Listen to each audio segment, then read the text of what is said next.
बिरहा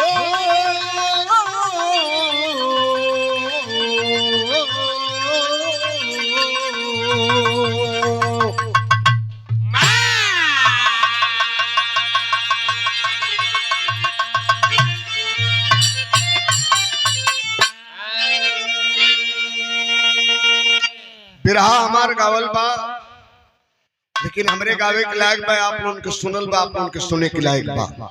आप लोग अगहाई मत, ये बिरहा सुन के आप लोग अगही है ना, कहानी पढ़त जाई और चले जी लगे कि सिनेमा के पर्दा पर फिल्म चलत है। कैसे मास्टर आवा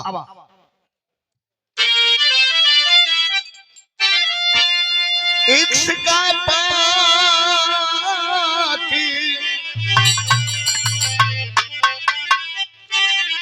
इक्स का बाग दामन है कहते सब, लेकिन आप इसकी हविस होती है, हर की अपनों या गैरों में ना देखती, काम की समेतनी तपिश होती है, रिश्ते पान भी समय बिगड़ जाते हैं, होती स्थल तुम्हारी कहर ढाती है, हर बार ऐसी हविस की जो नहीं करना उसको भी कर जाती है।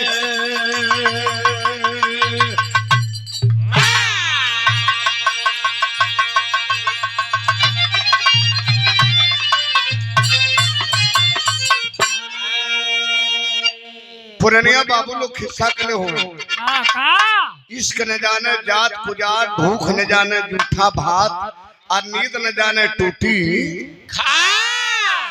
और भैया और सने एक लाइन समय गजल है, जरा टोपी निकालो हमारी एक नंबर वाली। गजल हो, कव्वाली हो, नात हो, कथा हो, कलाम हो, थोड़ा कर भावा वेला तो हम टोपी लगा करके गाते प्रस्तुत करते हैं।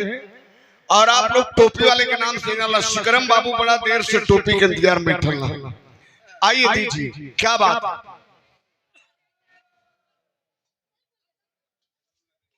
लीजिए जनाब, बकरीद वाली है, ईद वाली कबला होगी, अब मौका मिलेगा तो फिर थमा देंगे। अच्छी बात है। आइए दो लाइन तनिष्ठा समय गजल का अंदाज आप लोग ले, आनंद ले। टोपी लगा कर दो लाइन हम कथा देना हमें बेटा। आओ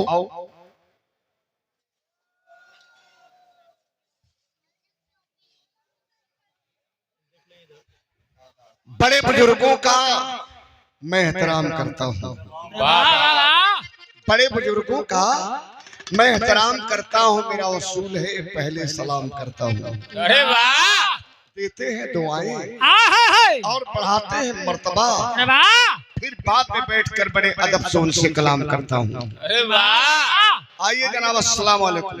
वालेकुम अस्सलाम।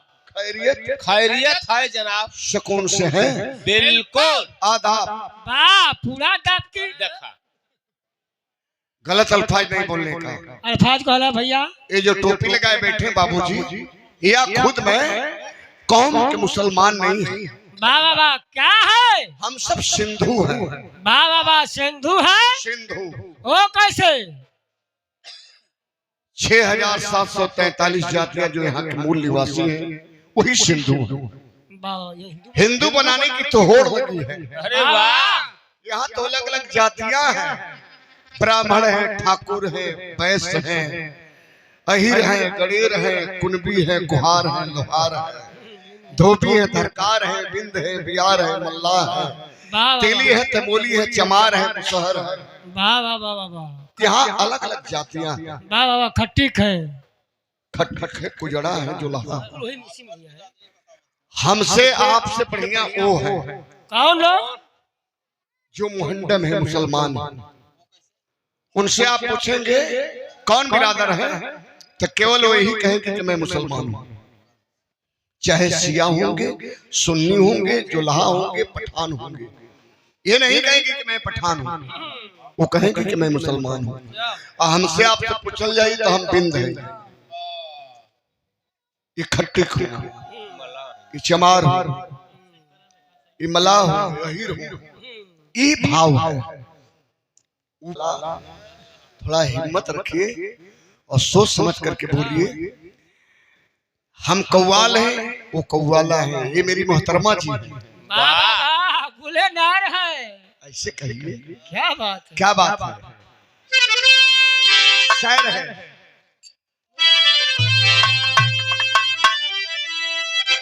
शायर मजहब का है। वाह वाह वाह, सर हिंदी पढ़िएगा। क्यों? उर्दू हमारे समझ में नहीं है भैया। अब नहीं समझोगे तो कब समझोगे यार। अब तो कब्र भी जाने की धीरे धीरे बारी आ रही है। अरे भैया पहले मैं काम के भैया ऐसे मत करा मालिक। समझा करो आप। मैं मांगता हूँ क्या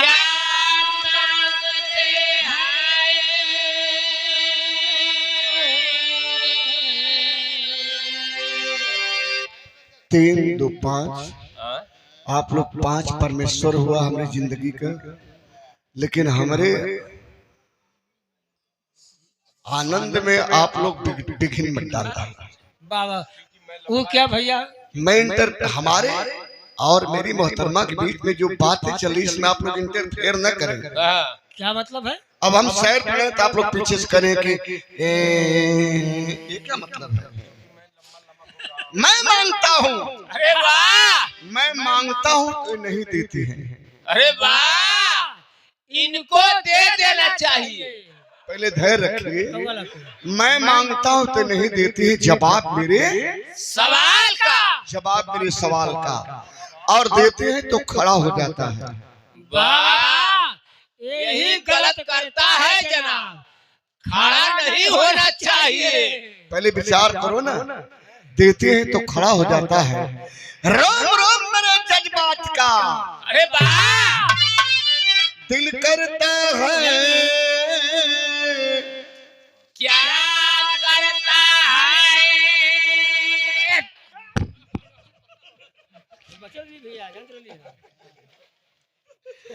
दिल करता है कि पूरा डाल दूं। बाबा तो देर किस बात की, डाल दीजिए। दिल करता है कि पूरा डाल दूं बालों में गजरा गुलाब का। अरे वाह, पर डालते ही झड़ जाता है। अरे वाह, वो तो स्वाभाविक है, झड़ेगा। जानते हो क्या झड़ेगा? डालते ही झड़ जाता है मेरे दोस्त। पत्ता पत्ता गुलाब। लेकिन इस्लाम कहता है क्या? मक्की से पहले, मक्का से पहले, जमी से पहले, जमा से पहले, सबसे पहले मोहम्मद साहब। अरे वाह, कौन कौन बेटा और तो समय है।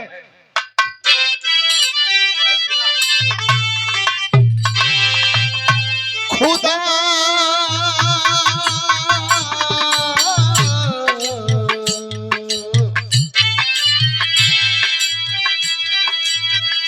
ऐ खुदा तेरी रहमत कहाँ है।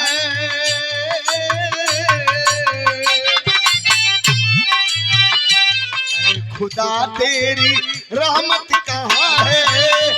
ए निगाहें तेरे बिन तरसती।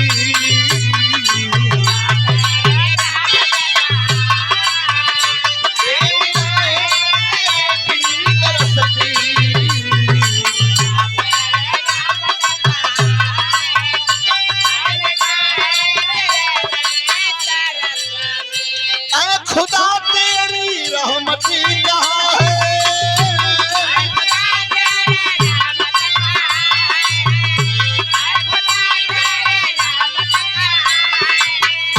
ए निगाहें तेरे बिन तरसती। तेरा बंदा बंदा बंदा, तेरा बंदा तेरे द्वार आया। तेरी रहमत कहाँ पे बरसती। तेरा बंदा आया, तेरी रहमत कहाँ पे बरसती। तेरा बंदा बंदा।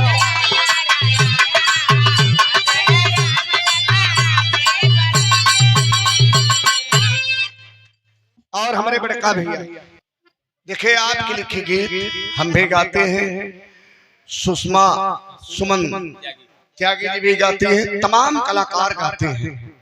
और कवि जी की लेखनी का कोई जवाब नहीं है। बहुत बहुत आपके सादर सलाम, अस्सलाम वालेकुम, शबे प्रणाम। मोहम्मद इसहाक। कुछ गुरु जी के श्री चरणों में सादर प्रणाम करते हुए सलाम करते हैं। आप सबको प्रणाम है।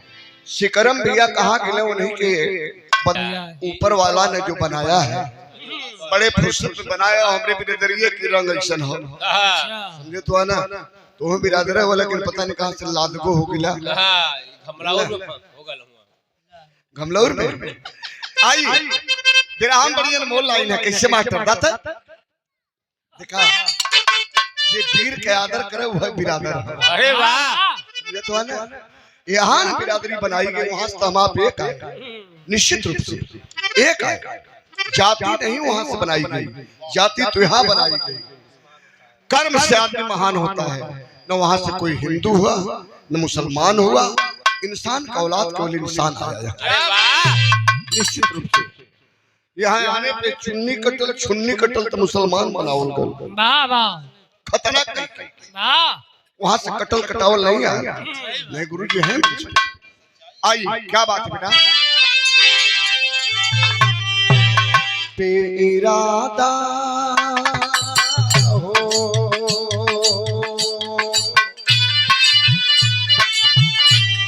बेइरादा नजर मिल गई तो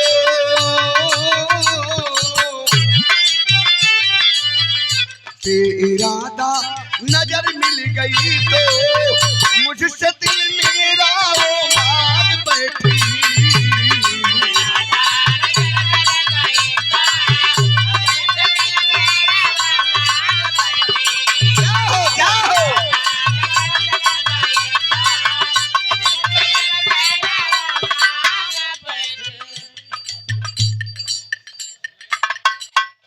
हमरे लाइन मैन बाबू शिकरम भैया का भतीजा हूँ, बचवा के उससे 100 रुपया किसे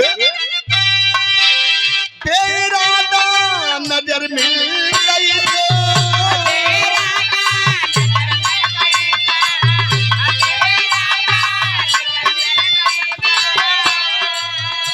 मुझसे दिल मेरा ओ मांग बैठी।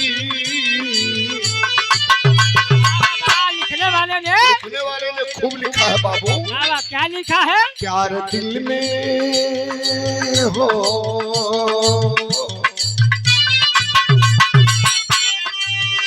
प्यार दिल में अगर हो गया तो फूल से भावर गुनगुनाई।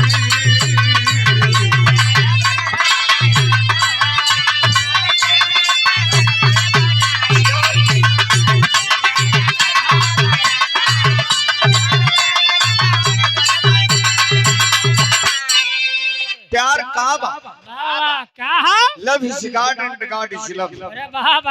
प्रेम ईश्वर है और ईश्वर के प्रेम में परिभाषा है।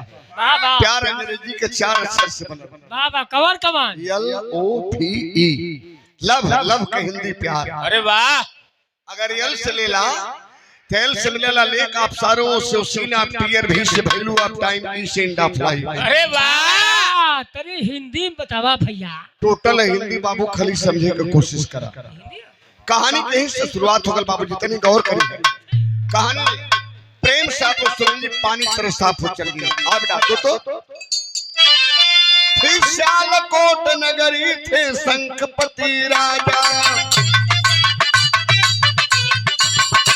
रानी फुलंद लहुरी थी हुस्न जिसका ताजा, पाली का पुत्र पूरन बगिया ककुल हजारा, थी मधुकरी दीवानी गुल ने उसे नकारा, नागन बनी है रानी भारी टका कमाई, लांछन लगा के पूरन के नैन निकलवाई, हिला सभी जीवन में बाबा गोरख आए, करके कृपा जिलाए जो उन्हें बनाए।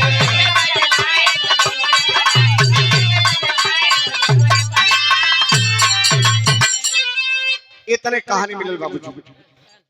ये भैया राजा संपति सियालकोट नगरी के राजा रहे, के रानी और रानी से कई बेटा। अरे वाह, बेटवा का नाम बड़े प्यार से पूरन मल रखला है अब पूरन मल जब 18 साल के भेल तो राजा गलती कर गिले वाह ऊ का अपने महल में एगो लहुरी रानी लीला वाह वाह वाह तू कौन गलती कइले काहे न कइले तोहार बेटा अगर तोहरे बराबर हुई तो ओकर बियाह करबा के अपन करबा हाँ वही पैहो काम चलई है ना तू ठीक है फालतू बोल और भैया खाना पानी ना मंगिए का कैसे कहा साफ साफ बोल मतलब हमारा बेटी अब पतो है बराबर हो हां फालतू बोल लियो लहुरी रानी महल में आई बाबू ओकर नाम फुलंदा रहल फूल के समान सुंदर रहल वाह अति सुंदर अरे वाह देखले कि राज रियासत कुल बढ़िया हो तब महल अटारी सब बढ़िया हो लेकिन एक चीज ठीक ना है वाह ऊ का रानी का चढ़ल जवानी है राजा का ओल्हानी उल्हानी है नहीं ठीक है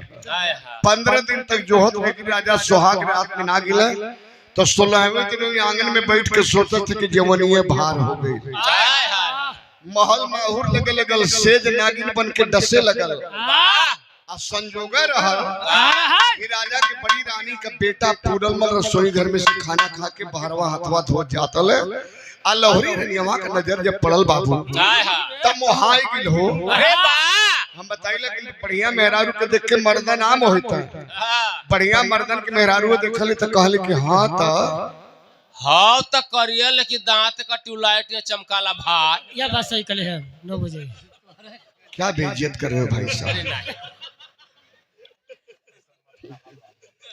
ये हमें के बदला दिया अरे यार कुछ तो रहम करा भाई साहब हमारे खाए के हमारे पतई में छेदत हुआ जो अच्छा नहीं है कन्हैया कभी गौर करेंगे बाबूजी लोग लहरी रानी मोहाई गिल हम बताइला कि सबके हृदय में दो ही मन होला अरे वाह दो दिल होता है कौन रानी के एक मन कहता कि यही से प्यार कर ले वाह काम एक कर रही और नाम करे करे बाबू का ये पे देखा ये ठीक ना कर सोचला तुहार बात नहीं बात वहाँ कहे कैसे कर सोचेगा तो इनके नहीं लड़का हुआ कुल इशारा तन से कह देथो रनियावा सोचत रहल कैलाश भैया कि यही से प्यार कर ले काम एक कर रही और नाम करे करे बाबू का काम ठीक है इनके समझाया जा एक मन कहा था और दूसरा का मन का कहा था का धर्म का बेटा है है इसे प्यार कर तब पाप हुई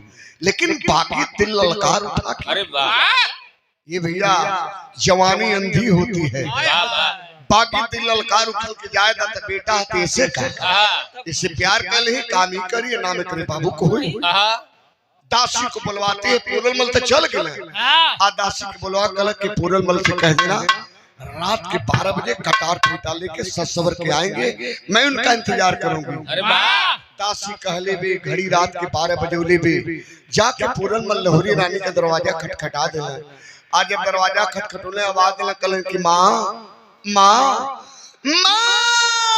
माँ माँ क्या आदेश है माँ मैं आ गया माँ दरवाजा खोलो माँ अरे बाप रे बाप जब इतना सुनलस तब डाक के दरवाजा खोलस पूरनमल के जब करीब से दिखलस आधी रात के बेला में तो ओकरे बदन में मदन का पान विधि लगल वाह मदन का पान काम वासना का वाह वाह वाह ये का होला पीछे के पोछी में हाँ पीछे नागिन के मुंहे में हाँ आगे बिरहीन के हर अंग में हाँ ऐसी होला भैया हम बताइला कि चाकू के एक तरफ धार होला ब्लेड के दो तरफ धार होला अकारी के 3 तरफ धार होला नारी के चारों तरफ धार होला वाह कलर है नौजवान मुझे माँ मत कहो चूंकि तू भी जवान है मैं भी जवान हूँ अरे जवान वाह वाह आप इस जवानी के दरिया में गोता लगा ले जिंदगी संवर जाएगी अरे वाह पूरनमल कहू हाल होगल बाबू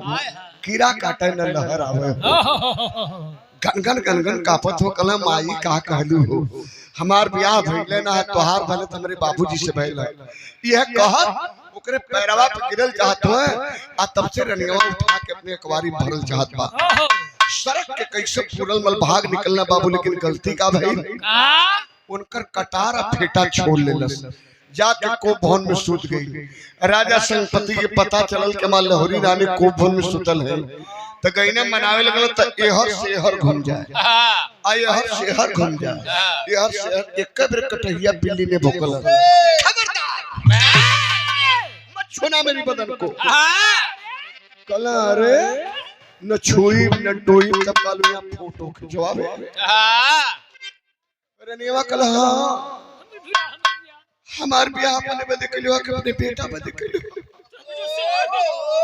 तो हर बेटा बस साड़ भला हाँ, रात के आके हमरे इज्जत के लूटल चला कैसो कैसो बचली नहीं लूट के पानी पानी कर लो लायक का न छोड़त तेरी आ चरित्रम दैयो न जाना। ये लोगन के चरित्र के भगवान नहीं जलना हमार कारण अरे ये नारी बिया ये मेरा रू है ये नारी है फसौला राजा के त्रिया चरित्र के जाल में राजा कहे कि मेरा बेटा गंगा जल के समान पवित्र हृदय का है लांछन मत लगा प्रिय लांछन मत लगा वाह रनिया कल साबुत दे कल हाँ साबुत दे दे विश्वास कर जाऊंगा भैया लोग बाबू लोग जवन जबरी कटार फेटा छोड़ले रहल पूरल मल कर वह राजा के सामने फेंक देने से कल देख लीजिए आपके बेटे का है या किसी बाहरी गुंडा का है वाह राजा देखले तो यकीन हो गल कि वाकई में मेरा बेटा गलत है कल अब सजा सुना दे कल सजा सुनाई दे हमरे सजा सुनौले दे दे बा कल आकार सत्य पत्थर का मील साबित होगा मील का पत्थर साबित होगा तू कह के तो देख कल तोहरे बेटवा का तलवार से छाती फाड़ के आलहर करेजा काट के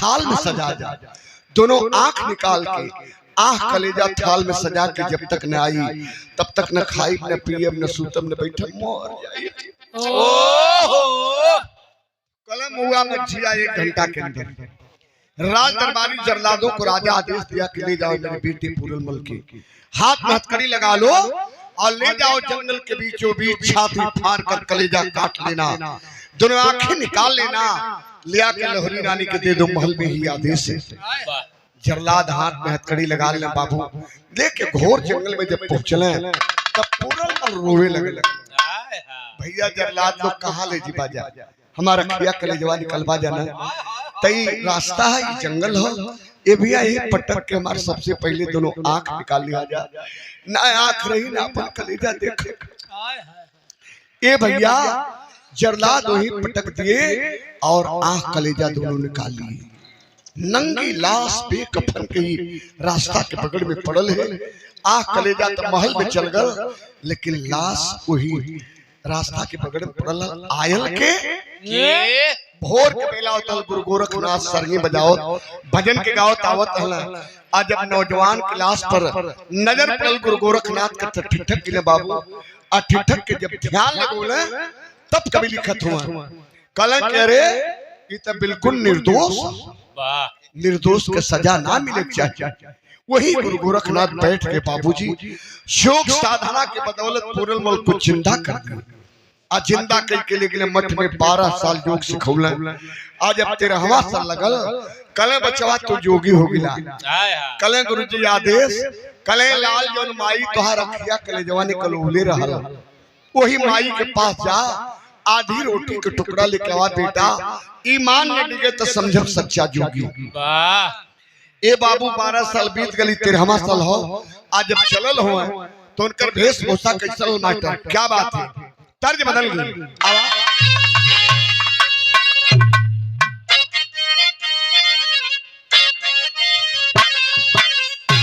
वह जी बात अरे बात नाम हो का जरवा बात नाम हो का जरवा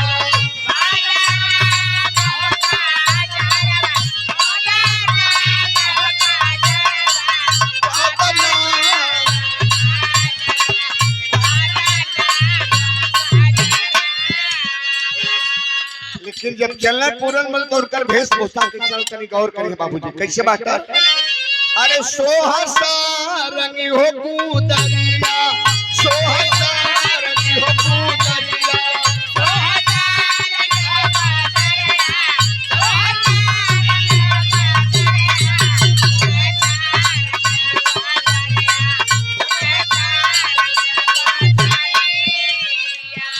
अरे जो की अखिया बया मावा के फरिया चलवा गुलाबवा के फूल हाय हाय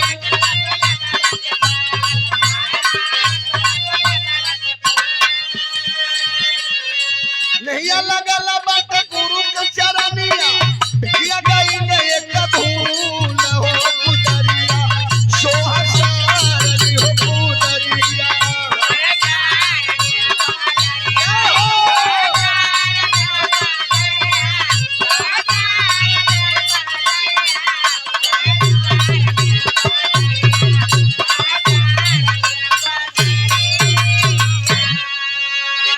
गौर करेंगे बाबूजी लोग सरगी गुदरी लहले सियालकोट नगरी में पहुंचल है। एक बात बताई, जोगी लोग कबो भीख ना मांगते। अरे वाह का करना जोगी लोग फेरी लगावल है फेरी लगावत लगाओ जब अपने किला के सामने पहुंचले बाबू तो किला का गेट बंद रहल। वही गेट के सामने गुदरी बिछा के बैठ गए। सरगी निकल अब भजन के गावे लगल। सरगिया बजावे भजनिया गावे भजनिये में भिक्षु मांगे। अरे वाह यहाँ तर्ज उन लग गिल मास्टर कावन कार्तिक के महीना में माता बहन लोग पीड़िया लगावे नी गोधना कूटे में घरिया भरले तब गावे ओहो का गावे ली ये पारंपरिक गीत बा। माता बहन हमरे आपके घरे गावे कैसे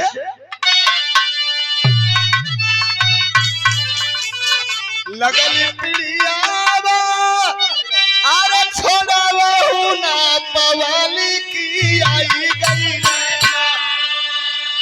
तीनों देवता दुआरिया पर आई गई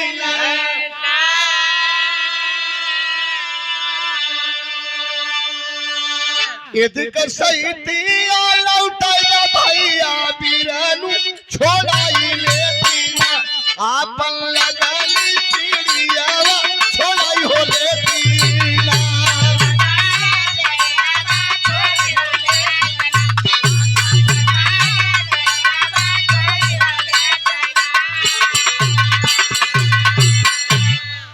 रेडिया से कुल बटनिया डिस्टर्ब कर दी अब खराब हो जाए जब तू लोग मुस्करी कर तो हटाओ आप कुर्सी और दो। अरे वाह यूट्यूबर साथी लोग के बता दें एके हमके गावे की मजबूरी रहा बाबा ऊ का भैया बिरहा होटल मोती झील पर बनारस सिख गायिका रहलो का नाम रहल कविता कृष्णमूर्ति। मूर्ति मूर्ति मूर्ति कविता कृष्णमूर्ति। अच्छा जब जब बिरहा हो रिंकू बाबू तब तब ये बात हमके जरूर कह का कह सोचे न कि ऐसे कहब तो चिड़ी है राम चला ना। अब वो सुंदर रहबे करे भाई अब सुंदरता के आगे याद पहलवान का कहीं हम बाप बैठल हो इनके कर्तव्य के जनिए तो बड़ा कष्ट हो चला ना। जब जब बिरहा हो तो मालूम हो का कहे भैया हमारे बगलिया में दो देवरान जेठान है तो जेठनिया चल जले मिल में काम करे ओकर देवरनिया रहे ले घर में तो करे को लइका लइकावा एकदम सवरहा रंग का अच्छा मतलब हमके दिखावे का एकदम सवरहा रंग का आउ जब रोवे लगला त देवरनिया चुपवावे ले मालूम है कैसे कहे एक करियवा चुप पर तोर पाई गई घटना करी कोनो घटना बाप दादा टूटा ना कहा सोचा इसे कह तो राम जन्म चिड़ी है। अच्छा राम जन्म ससुर कहे की चिड़ी है जब भगवान ही रूप बना देना सांवरिया रंग के राम जन्म के कहे चिड़ी के बात लेकिन मालूम कह के फट्टा मारा मालूम है एक करियवा पर तोराई गई घटना करी कोनो घटना बाप दादा टूटा ना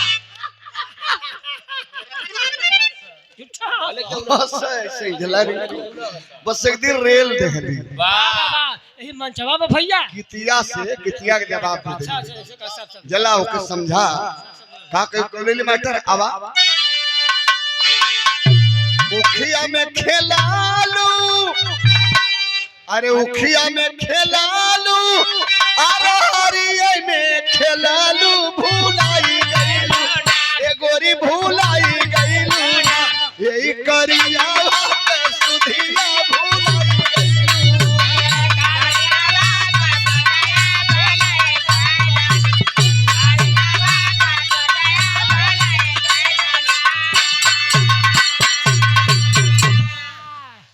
पत्थर का लकीर हो गया।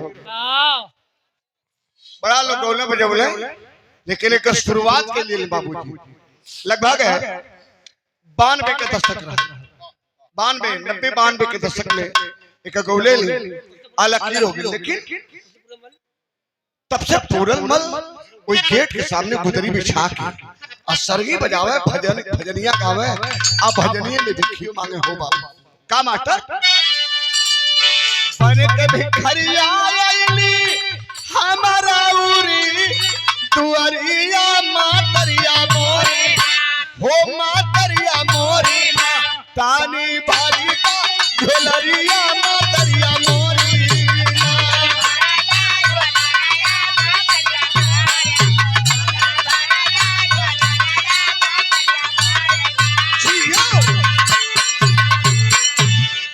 गौला बजौला दरवाजा ना खुला। आए बाबू जब दरवाजा ना खुलल तब कलेजा तब फटे लगल के हाय रे हमार समय। यही महल के जब राजकुमार हली घोड़ा पर चढ़ के आई आ द्वारपाल घोड़ा का टाप सुन तो दौड़ के दरवाजा खुले। और आज हम गावत ही बजावत ही कोई सुनत ना। का बोले बेटा सुतल बाटू जागल बाटू आरा मोरा सुनीला पुकरिया मातरिया मोरी हो मातरिया मोरी खोली दा बाजारा की वालिया मातरिया मोरी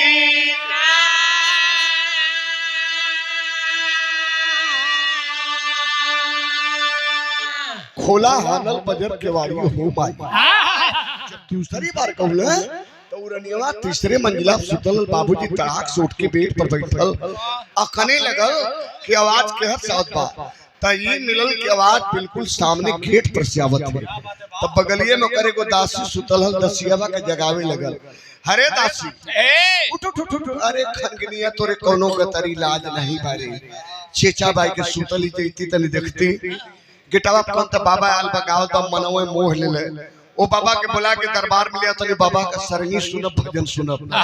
दासी आई गेट खोले बाबू पूरन मल तक पहचान गए कि दासी माई है, लेकिन दसियावा ना पहचान तोले बाबू कल बाबा हे बाबा कहाँ सही वाला कहाँ जीवा बाबा बड़ा नीक गौला बड़ा नीक बजौला बाबा पूरन मल कल माँ रमता जोगी बहता पानी कहीं साया कहीं चला जाऊंगा। कल ना ना चला रहा दरबार में तो के रानी साहिबा बुलौनी है।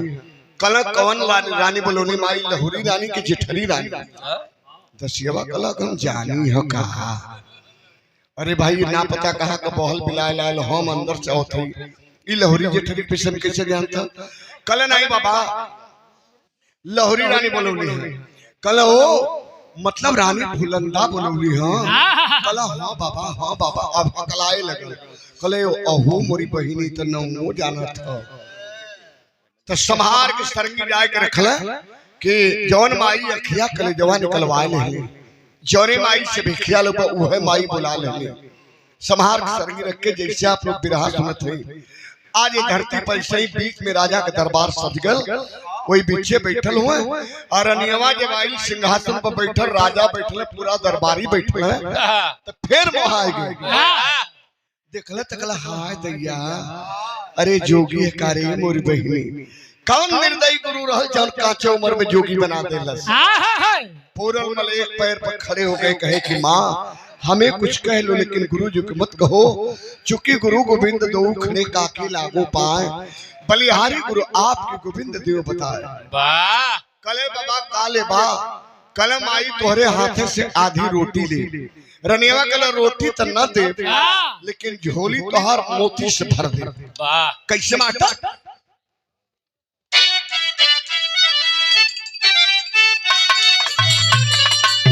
अरे लुटाई में तो हकी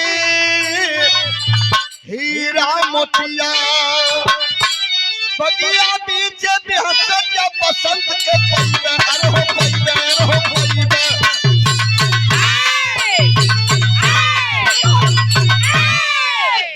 बगिया पीछे बेहतर जब बसंत के पैबे तब लुटेबे तो के हीरा मोतिया।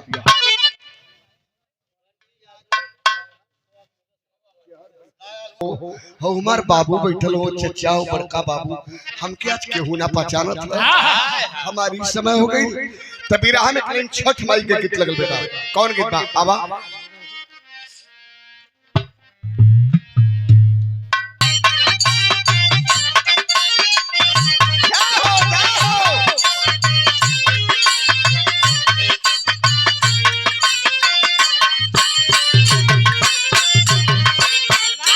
बड़ा कठिन व्रत होला छठी मैया के।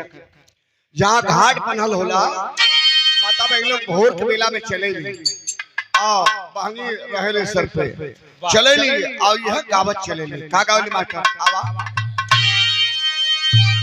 हरियारा बासे की बहनिया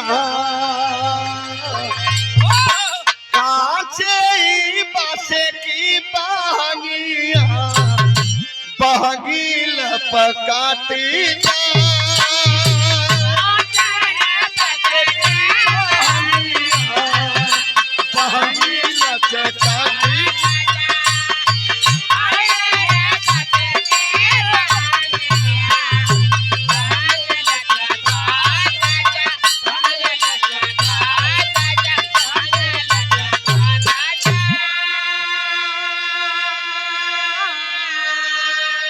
स्वर्गीय माता जी के सबसे छोटे सुपुत्र मार छोटका भैया दर्द रहा, लेकिन पूरन मल के चेहरा मुस्कान हो। कैसे माता? मुस्काना मोहलाया धरावा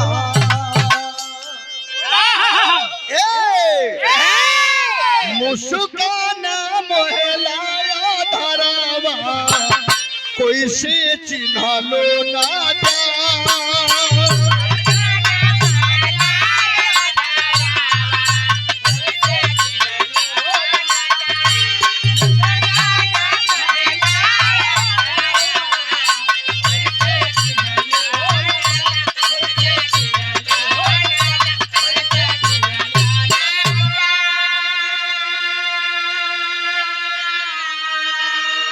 कले माई तोरे बगिया में एगो फूल चाहिए ना? कल हाँ बाबा, हाँ बाबा, हाँ बाबा, एगो फूल चाहिए। अच्छा तो माई एगो काम करा। कौन काम? कल बाबू आवा और हथवा देखावा माई पूरन बोले बानी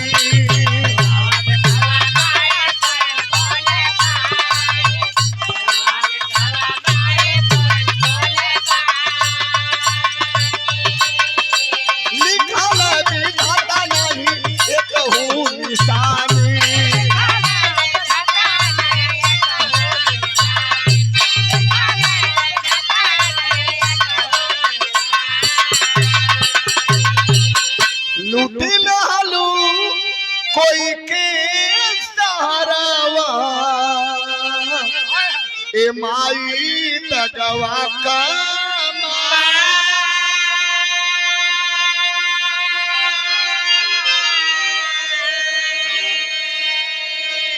कलम आई तने सहस्त्र रेखा दिखा देख ले तो बता दे। बेटी हुई, बेटा हुई, ईट हुई, पाथर हुई कि ना हुई, तरनियावा ऐसे फान गई ओकरे त मने में रल के गम जानी है, बहरवा से भीतर के बात जान जाती है। कूद गई नीचे, कल बाबा हथवा दिखबा ला ला ला ला आगे कैलस यह गुड़िए पकड़ ले कलर माई बड़ा सुंदर एगो बेटवा का लकीर रहल, लेकिन वो लकीरिए कट गई। वाह काहे बाबा? काहे बाबा काहे कट गई? कल माई कोनो राजा का हरा भरा बाग रहल, बाग में आग लगा दे। कोनो राजा के बुढ़ऊ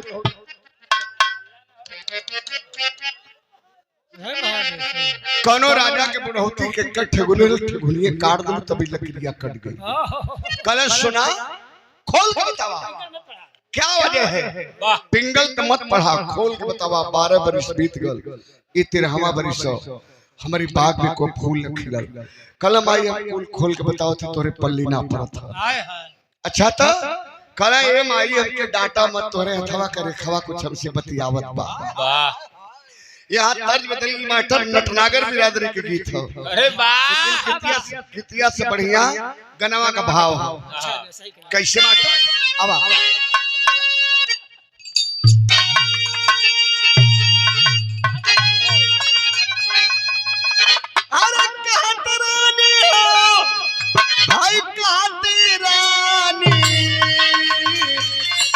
तोहर हाथ करे खा अरे कहती रानी तोहर हाथ करे खा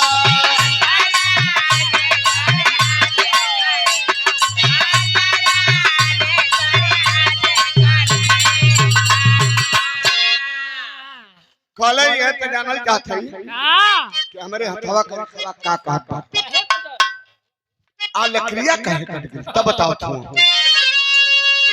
नयना अकेला भोले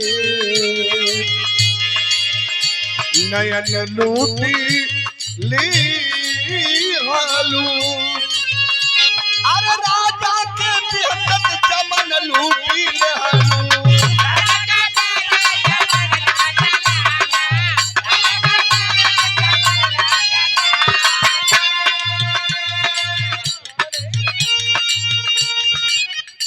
संभारी बाबू बैठ जा बैठ जा मार बैठ जा तनी सा बिरहा बिगड़े ने बिरहा एकदम मेन मध्य पर पहुंचल अपने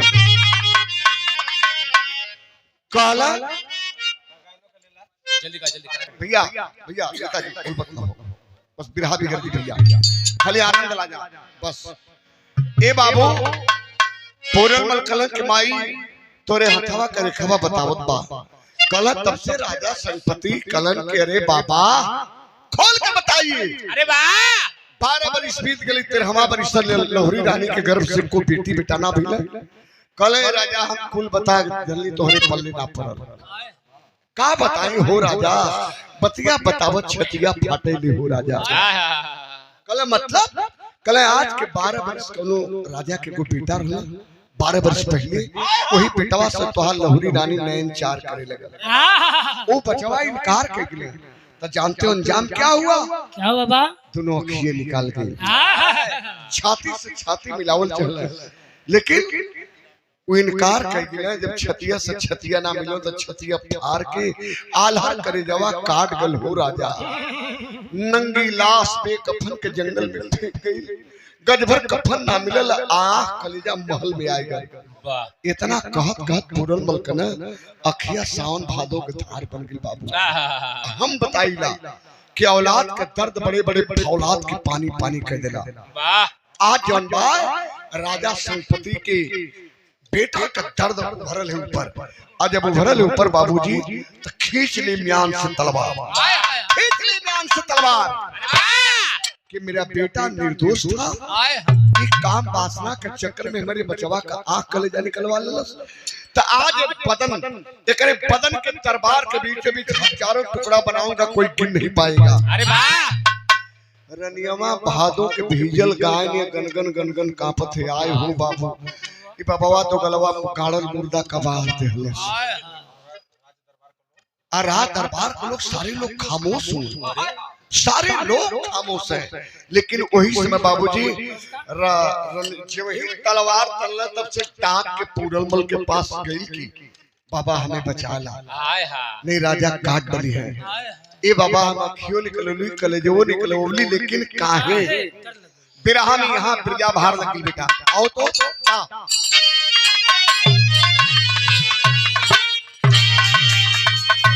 काला काला छाता हुआ बिकेला काला काला बिकेला नाथुनी बिकेले डूबा रावण हो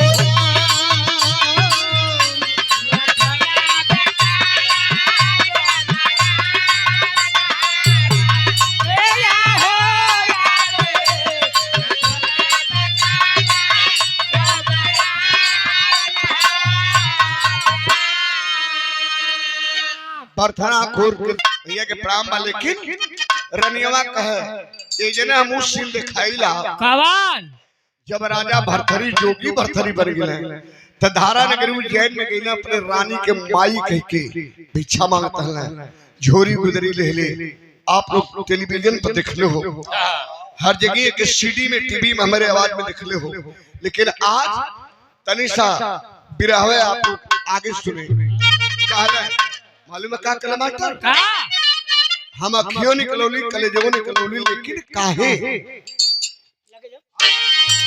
लागे जब माता हुआ के पाना हुआ बजाना अरे पाना हुआ बजाना जो किया जतिन का मनवा डोल होरा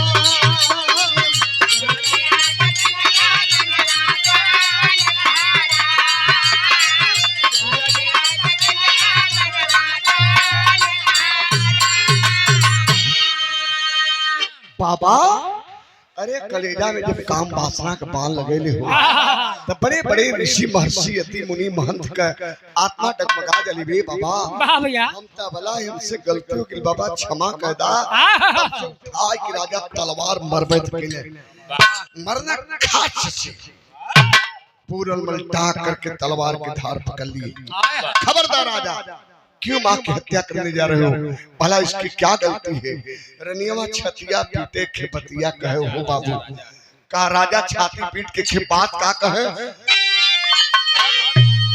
तर सऊ बा कोनो दुल्हन के दुल्हा गांजा पियत रहल अरे वाह ठीक करत रहल आ इतना गांजा पियलस झुराई के कैलाश भैया ने हो गेल अरे वाह अच्छा अच्छा भैया हमें लोग को जला भैया ना तो गांजा पियल के मेहरारू दुबरानी दारू पियल के मेहरारू मोटाली वाह वो कैसे भैया ई जनतन हो बाजा कैसे भैया घरे से जाई सांझी के दा चट्टी पर घूमे डरे बदे चट्टे दोस्त मिल गेले ओए में एक शीशी चलल दो शीशी चलल तीन शीशी चलल चार पांच चलल बढ़ी गल तो जब घरे से चली याव में आव कर चली बाजारे से जब चली घरे कोरी त रात हो गई रहल यहाँ ले ले हाथे में मुर्गा का झोली कटवा के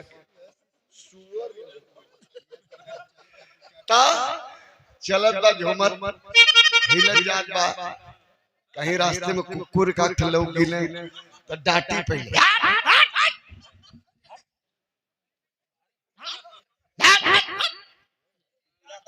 कुकुरा सोचे सो के हमन तो कुकुरा ही जा इस ससुरा वाला महा कुकुर कि बहुत हिलत है रास्ता कर छोड़ दा जाओ अच्छा घरे जब पहुंची खा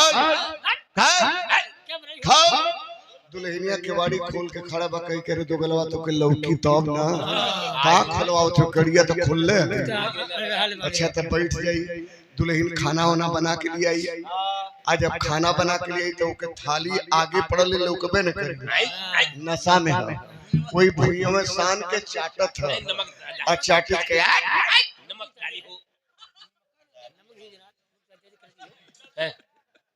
बहुत ज्यादा नमक करती हो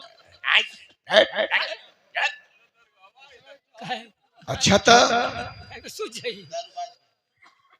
सनत सनत भुइया में चटता चटत धुरिये सुध तो दुल्हनिया सोचे लगी कि जाए दे जाए तो गला सूत गिला धूर चाट के जा सूता अब 4 रोटी होकर 4 रोटी अपन हिस्सा काट बनौले चपचपा के खाए के बम बम बम बम करे लगे समझे तो ना गजा भाई ससुर अब आपन जन बा सुतले हो भोर मुठियत कह के अरे रात का खाना बड़ा बढ़िया बनौले वेली हुआ मिजाज बन गया तबीयत एकदम मस्त हो गल मिजाज बन गल कहला दुल्हनिया के कि हां हां कुल खाए गिला गजा पीवल का गांजा पी के काली माई के मंदिर पर से ही है मार किसी ने माख लाल लाल के लिए फक मार ले रहे दुल्हन ले जाके खाना दे चट्टे रोटी तो खाली ताकल करिए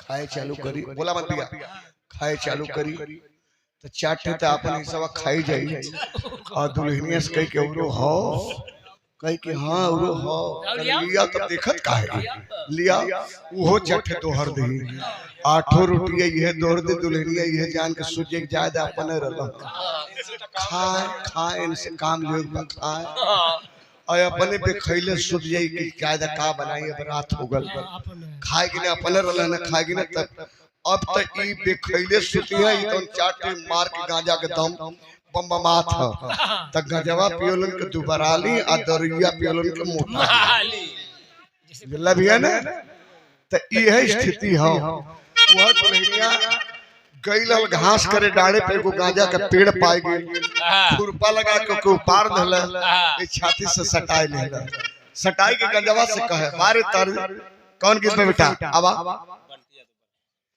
और बरहन के धरती से मेरे भैया बंटी यादव बाबू की ओर से शानदार 500 रुपए का पुरस्कार प्रदान करने बच्चों के धन्यवाद। वो मालिक सुखी रखे।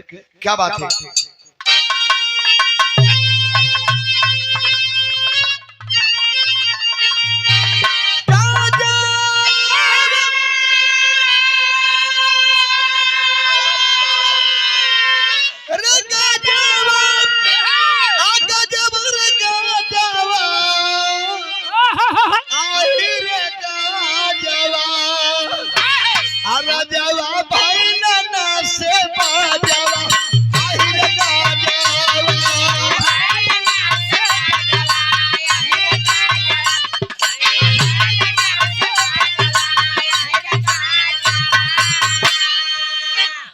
गीत रहा लेकिन पूरल महल बीच में बैठल हुआ रानी के ऊपर जब राजा तलवार को वार कैले आज जब तलवार को वार कैले तब उस समय बात कभी लिखत हूँ का लिखत हूँ मास्टर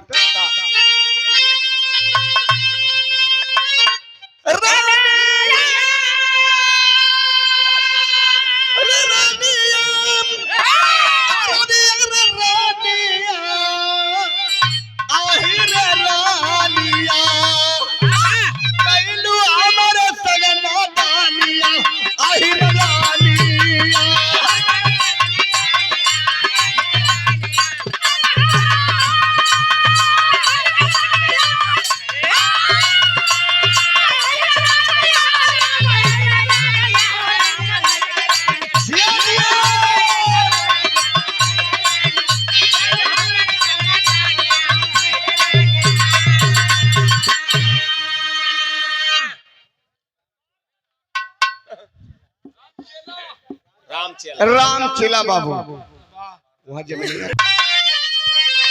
गवा उठा के दौड़ी भाई काटब कर दनिया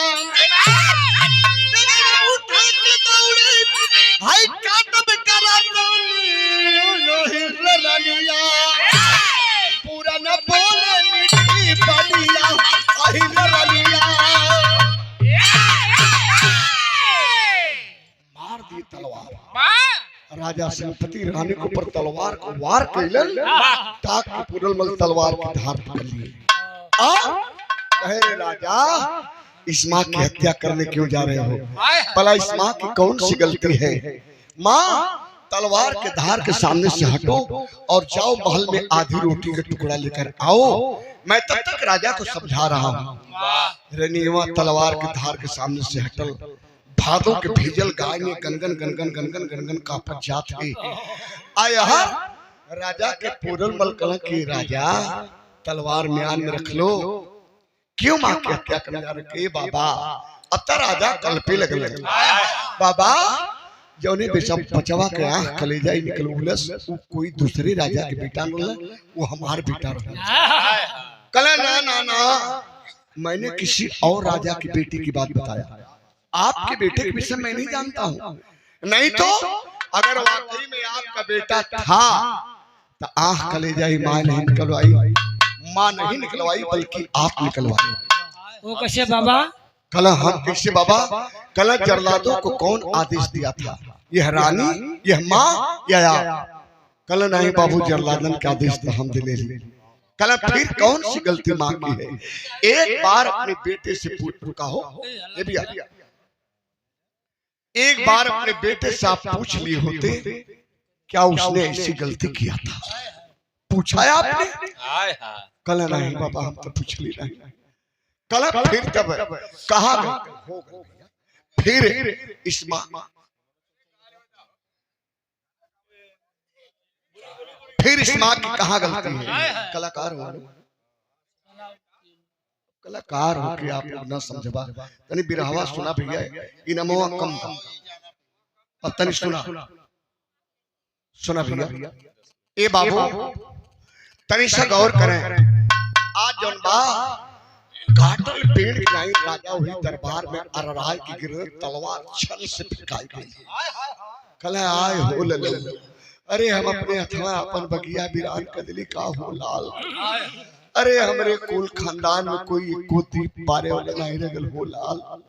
कल पे लगल राजा, तब से रनियवा आई आधी रोटी के टुकड़ा डाल से झोली में, झोलिया बाहर निकल गया। अगला गेटवा बजाए के थमक पीछे पीछे राजा कलपत रानी हौ लहुरी रनियवा कुछ दरबारी। राजा जाए के कले बाबा अब तब इच्छा ले लेला ना, अब जा। तब पूरन मल कलन की राजन काश एक बात में भूल गया। का कल कहा बाबा, कल आपके महल में बुढ़िया रानी मैंने उससे भिक्षा नहीं लिया। कले बाबा एक बात बताई, बुताई आग पर अगर खर धरबा तो बढ़ जाएगी। वही रानी के गर्भ से हमार बचवा पैदा रहले, 18 साल के भइले तो पपिनी आंख कलेजा निकलवा लेलस। वही बेटा की याद में रोत रोत हमार पहली रानी आंख से अंधी हो गई। मने मने पूरल मल सोचे लगल कि बाबू त नहीं पहचानत हो, हई माई मैं भाई इन हो पहचानत, लेकिन हमार माई हमारे बड़े रोत रोत आना हो गई, अंधी हो गई। तब कल राजा एक बार दिखा दो, जिंदा है ना, अंधी है चाहे बहरी है लेकिन जिंदा है ना। कल ये बाबा जिंदा का बाबू जिंदा लाश बन की। मने मने सोचे तो के मार माई हमारे बदे अंधी हो गई, जिंदा लाश बन गई। आंगन में लेके गईलन, बीच आंगन हो, ओ पार बरामदा ए पार बरामदा, और वही बरामदा में जौन बा माई फटही लुगरी पहन के बैठल ली। आ ए पार से पूरल मल के राजा दिखा था क्यों बाबा वो देखिए वही मेरी पहली रानी है। बाबा वो देखिए पूरल मल कला के मजाक कर रहे हो, उससे बढ़िया इस महल के कौआ हकनी होगी चाहे नौकरानी होगी, फटही लुगरी बार बिखरल।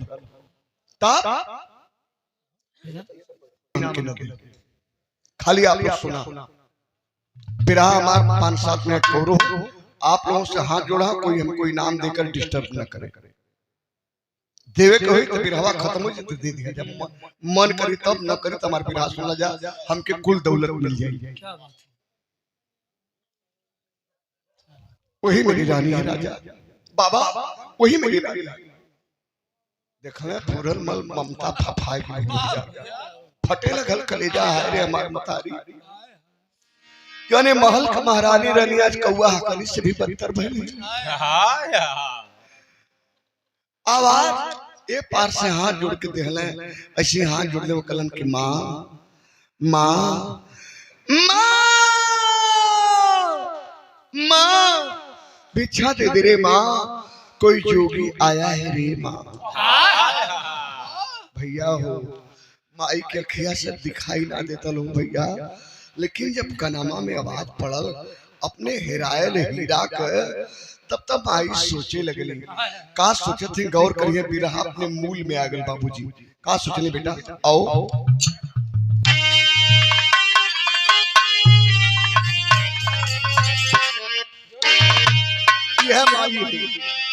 यह माई है जो ने माई का तेरे ही के तीनों भैया मिल के करत हो हित ना सब जुटल गांव घर जुटल। देखा माई का हो, माई सोचत का जवन हो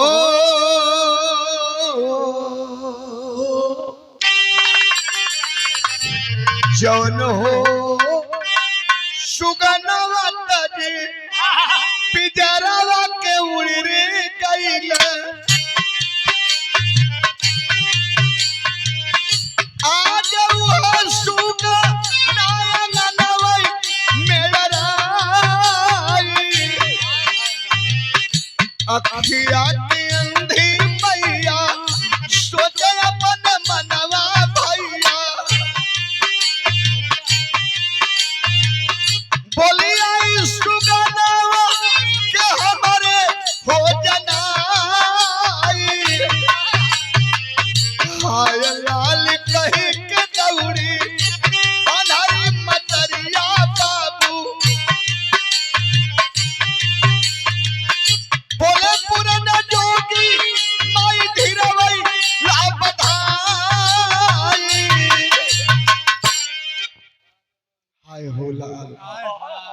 अंगना रूपी पिजरा छोड़ के जौन सुगना आज के 12 बरस पहले उड़ गल, कैसे हमारे हेरायल हीरवा अंगनवा में टाय टाय बोलत है। लवरी रनिया राजा के कनमा में पीछे से कहते देख रहे हैं, हाय हाय अभी तक तो अंधी थी अब पगली हो गई है। ना पता कहाँ का बहा बिलाया बाबा आया, उसको अपना बेटा समझ रहे, बिगड़ गए राजा संपत्ति, खाली इतने कलश के उसको अपना बेटा समझ रही है।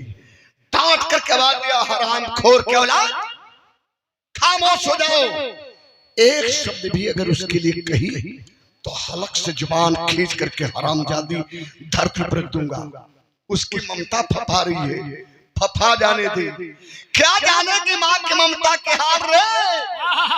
जब तुम माँ ही नहीं बनी तो क्या माँ की ममता जानेगी। खामोश हो जाओ। आज तब तक पूरल मल कहना माई हो, हम तुम्हारा बेटा ना ही माई, हमके बेटा मत समझा मतारो, बेटा समझबो ना तो जमाने के लोग पगली बौरहिया बना दी है।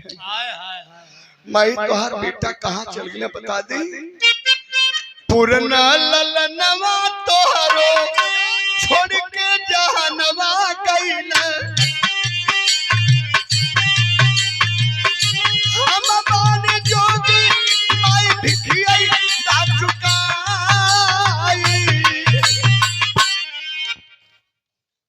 विक्रम भैया विक्रम, बस 2 मिनट और भी रहा हमार भैया। पंचो कहला कि माई तोहार बेटा पूरन मल दुनिया जहान छोड़ के चल गए, हम जोगी माई हमके भिक्षा दे दा। तब माई कहली ए बचवा तो जोगी हुआ ना, हम हार गए तो जीत गई लाल, लेकिन एक बात याद रखिया कि हम माई है। तो जोगी हुआ ना तब माई है बेटा। दुनिया में 3 सत्य है, बाकी सारा जग झूठा है। माई कहती माँ मौत ईश्वर, जितना सत्य माँ है माँ नहीं होती तो हम अब इस दुनिया में नहीं होते। जितना सत्य माँ है उतना सत्य मौत है। मौत महबूबा होती है, कभी हारती नहीं, एक दिन आती है और गले लगाती है, लेकर जाती है। और ईश्वर हम में आप में खड़क खंड में व्याप्त है। कहले बचवा तो योगी हुआ, हम तोहर माई है। माँ बेटा एक बार माँ कहदा तो जीत गिला मार गली, लेकिन बेटा रोए के माई कहली का कहली बाबू, अरे मैया कही अखिया धोखा खाई जाई है।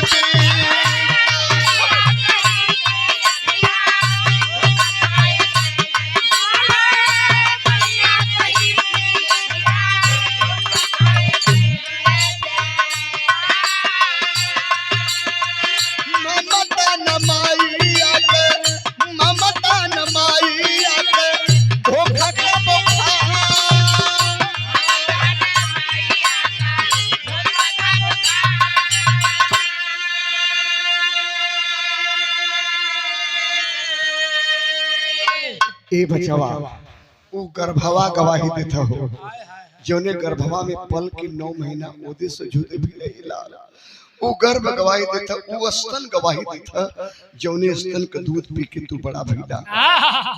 ए लाल तू हमार बेटा हुआ, हमसे झूठ मत बोल बेटा। अब तो मन करत था कि मर जाई तो अच्छा रहे, ई दिन हम न देखे के तो मिलता ना, सुने के न मिलत। ये कहत ठेगुनी लेके खड़ा हो गई, सोचने के समानवा से सुगनवा बोलत पकड़ ले नहीं फिर धैले न धराई उड़ जाई। जब वही माई झपटली पंचो, क्या उस माँ को पता है कि बीच में खंभा है। जब वही माई झपटली पूरल मल तना पकड़ले हो भैया, आपन लाल तना पकड़ले, लेकिन माई का माथ ये खंभा में जाए के लड़ल तड़ाक से और माई फेंकाए गई, फट गल माथ। जितने माथ से लहू उतने आंख से आंसू, फटही लुगरी का अचरी सराबोर हो गल।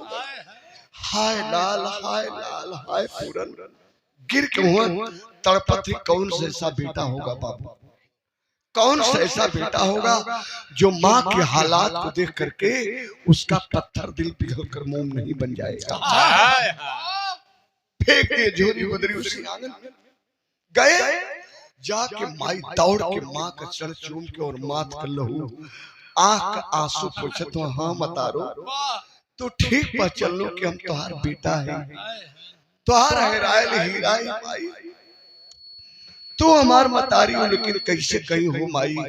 ये मालिया में मार आंख कलेजा निकाल के आएगा, कैसे कहीं कि हम तुहार तू हमार। लपट के अनहरी मतारी जब अपने बचवा के चूमे चाटे लगे तो वहां का दृश्य कैसन होगल पंचो तनी गौर करिए। कैसे मास्टर हार करके ए भैया हार करके पूरा नापन भेदवा बतौले चूमल गैया बछरुआ के पाय रे।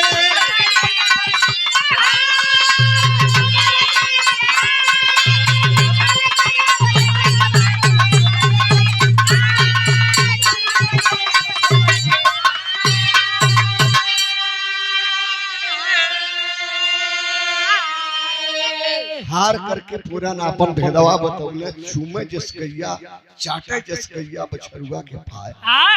दिन भर का छूटल गैया मैया से बछड़ा जब शाम की खूटा बजाला तब बछरू माई के थन पकड़ के दूध पियला, गैया मैया के चाटैली। माई के हाथ जब चेहरा पर गयल त दाढ़ी बार कवाल त कले कहो बचवा जौने चेहरा पर दूध घी के लेप गईली आज ऊपर दाढ़ी बार कवाल अखिए नाय नहीं तो भर नजर अपने लाल के देख ली। रोई के कलप के मतारी कहले का कहले मास्टर आखिरी प्रमाण कितना बढ़िया है। अब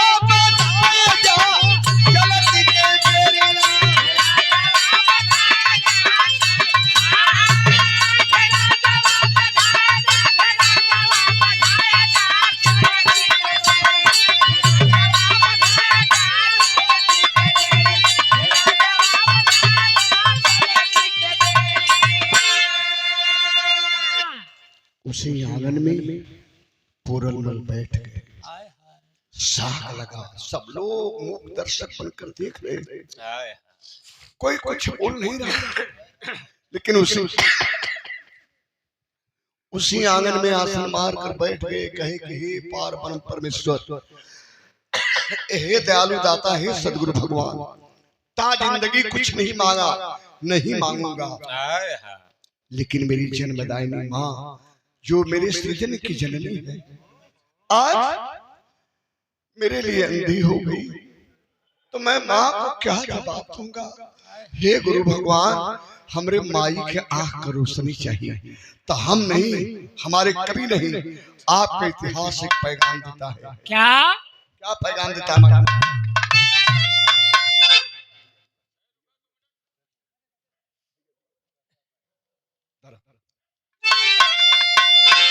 पूरन के कृपा से नैना खुल गई ना भाई, अब किया चुका के माई सारा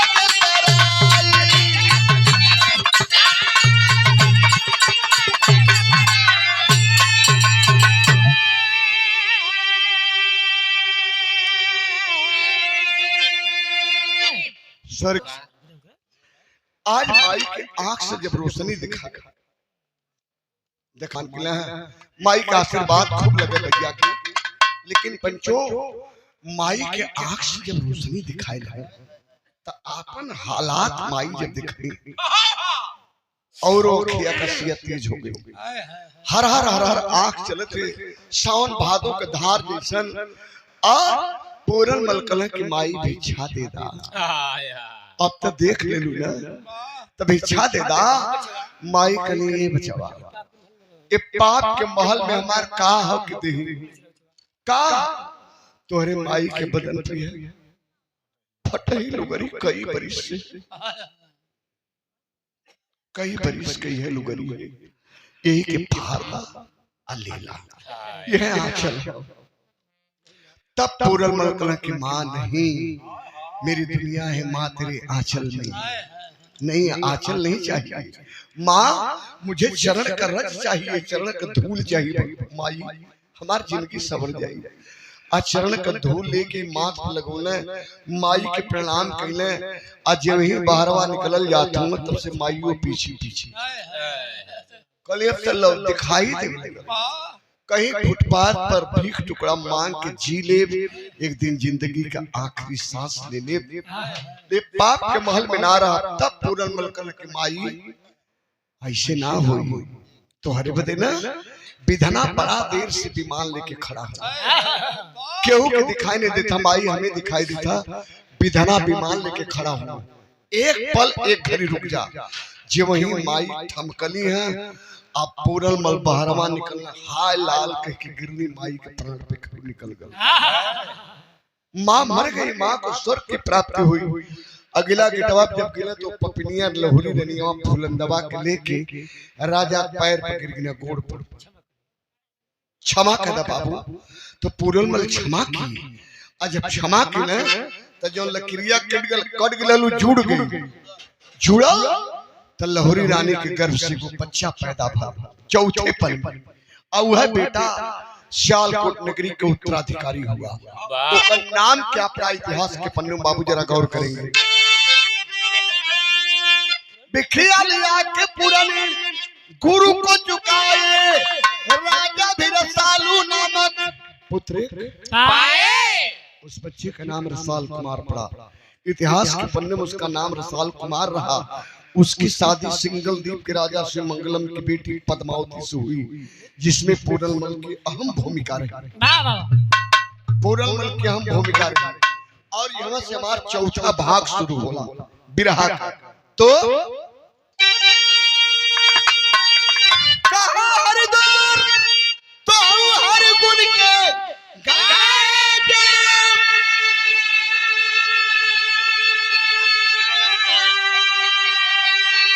चलते के बेरिया ए लाल चलते के बेरिया धीरा जब बधाई जाम चलते के बेरिया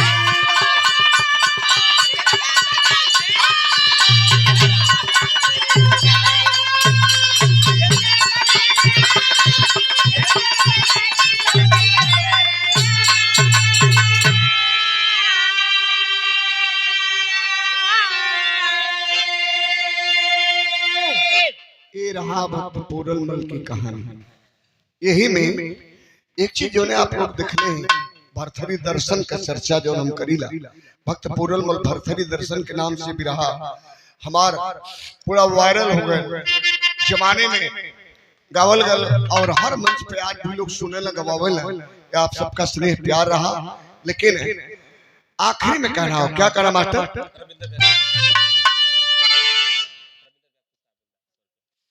और 100 रुपया पुरस्कार है मेरे रविंद्र भैया नेताजी की ओर से बरहन की धरती से स्वर्गीय माता जी के होनहार दामाद जी हैं आप और आप बड़ी कृपा रही क्या ये धराधाम के दर्शन करवा दिलाए आपके हम शुक्रगुजार हैं ता जिंदगी रहेंगे तो आखिरी में कहना कैसे मास्टर मोहम्मद राम शोक सिंह सुमदन की पानी कथन करे हरिद्वार संगम विकास